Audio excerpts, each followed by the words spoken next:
नमस्कार मित्रांनो, स्वागत आहे राहुल गोट फार्म यूट्यूब चॅनलवर। मित्रांनो, मी बोकडाला असा कोणता खुराक दिला की बोकड डायरेक्ट मारायला अंगावर आला। चला तर या व्हिडिओमधून बघूया। तर मित्रांनो, सर्वप्रथम आमच्या चॅनलवर नवीन असाल तर चॅनलला सबस्क्राइब करून ठेवा, जेणेकरून तुम्हाला अशाच प्रकारचे नवीन व्हिडिओ पाहायला मिळतील। मित्रांनो, हा बोकड रोज शेडमध्ये असतो आणि रोज सकाळी आणि संध्याकाळी शेडमधून बाहेर काढतो आणि शेडमधून बाहेर काढल्यानंतर एका ठिकाणी त्याला बांधून ठेवतोय।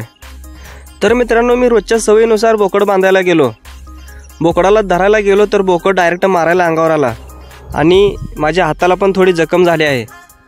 मित्रांनो, बोकड चांगला आहे, ब्रीडिंगसाठी बोकड खूप चांगला आहे, पिल्लीसुद्धा खूप मस्त याचे पडले आहेत। पण आता हा बोकड मित्रांनो मारायला येत आहे। तर अशा प्रकारची बोकडं शेडमध्ये ठेवली पाहिजेत का नाही ठेवली पाहिजे, तुम्ही कमेंटमध्ये मला नक्की सांगा। तर मित्रांनो, मी या बोकडाला रोज संध्याकाळी फक्त मका चारतोय, 2 वंजळी मका या बोकडाला चारतोय। पण एक 8 दिवस झालं मित्रांनो, या बोकडाला गव्हाची कणिक असते मित्रांनो, गव्हाची कणिक मी बोकडाला देत आहे, चारत आहे।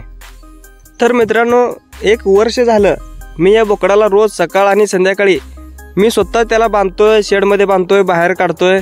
तर असं या बोकडाने कधीही मला मारले नाही आणि आता पहिली वेळ आहे की बोकड डायरेक्ट मारायला अंगावर आला।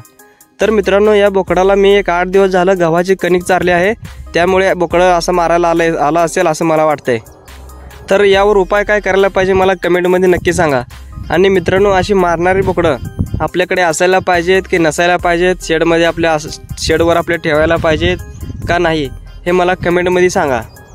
जर अशी बोकडं ठेवून आपल्याला जर समजा मारायला आले आणि आपले नुकसान जर झाले किंवा कुठं हातापायाला लागले तर पुढं काय करायचं।